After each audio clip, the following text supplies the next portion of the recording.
Ça y est, vous avez installé tous les logiciels. Vous devriez maintenant avoir un éditeur de texte pour créer votre site et plusieurs navigateurs web pour les tester. Dans ces chapitres, nous allons commencer à pratiquer. Nous allons découvrir les bases du langage HTML et enregistrer notre toute première page web. Alors oui, bien sûr, ne vous attendez pas encore à réaliser une page web exceptionnelle dès ces secondes chapitres.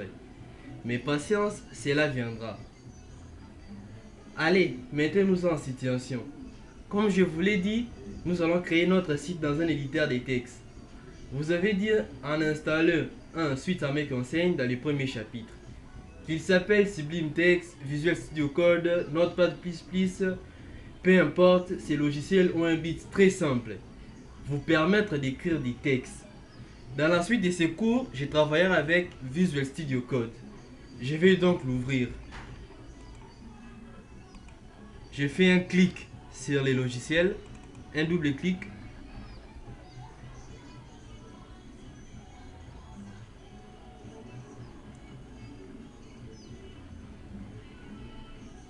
J'entends ce qui ça s'affiche.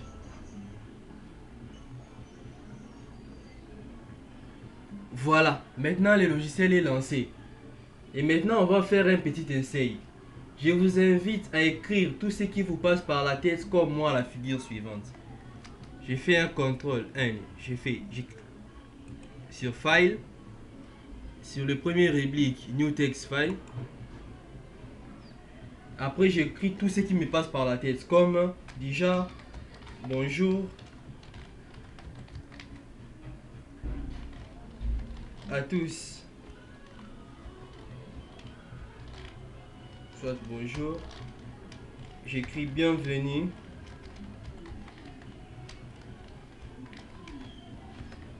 Sur mon site. Maintenant, qu'est-ce que je vais faire? Je vais enregistrer ces fichiers. Comment je vais l'enregistrer? Soit je peux faire un raccourci en cliquant sur CTRL S. J'ai fait CTRL S. Voilà, il y a une fenêtre qui s'ouvre qui me demande de l'enregistrer. Soit je vais l'enregistrer manuellement. Donc je viens ici sur File. Je descends jusqu'à Save. Je clique sur Save, qui veut dire enregistrer en anglais. Et voilà, il y a une fenêtre qui me demande de l'enregistrer. Maintenant, qu'est-ce que je vais faire? Je vais donner un nom à mon fichier. Je peux dire, par exemple, index. Et je vais maintenant choisir l'emplacement.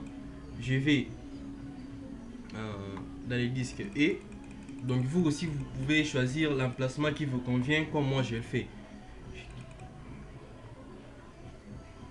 Je crée un nouveau dossier qui s'appelle HTML. Enter.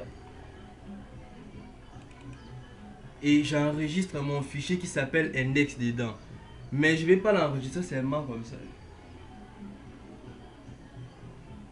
Je lui donne un nom qui veut dire index et je rajoute un point HTML à la fin. Qui veut dire que le fichier est un fichier HTML. Puis je clique sur enregistrer.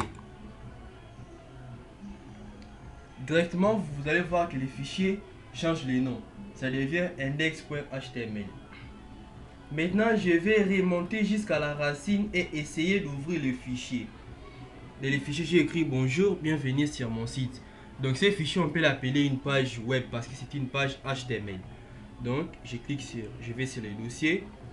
Je remonte jusqu'à l'origine où j'ai enregistré mon fichier. Voilà, le dossier s'appelle HTML et le nom du fichier c'est index. Je double-clique sur le fichier. Le fichier va s'ouvrir.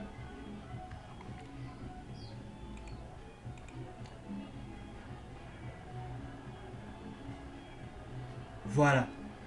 Ce que j'ai écrit, ça s'affiche ici. Bonjour, bienvenue sur mon site. C'est ce que j'ai écrit ici. Bonjour, bienvenue sur mon site. Quand je vais au navigateur, je vois aussi bonjour, bienvenue sur mon site. Mais vous allez voir que cela marche pas très bien. Pourquoi je dis cela marche pas très bien? Vous voyez que les textes s'affichent sur la même ligne, alors que J'ai écrit les textes sur des lignes différentes, mais pourtant au navigateur, les textes s'affichent seulement sur une seule ligne. Que se passe-t-il?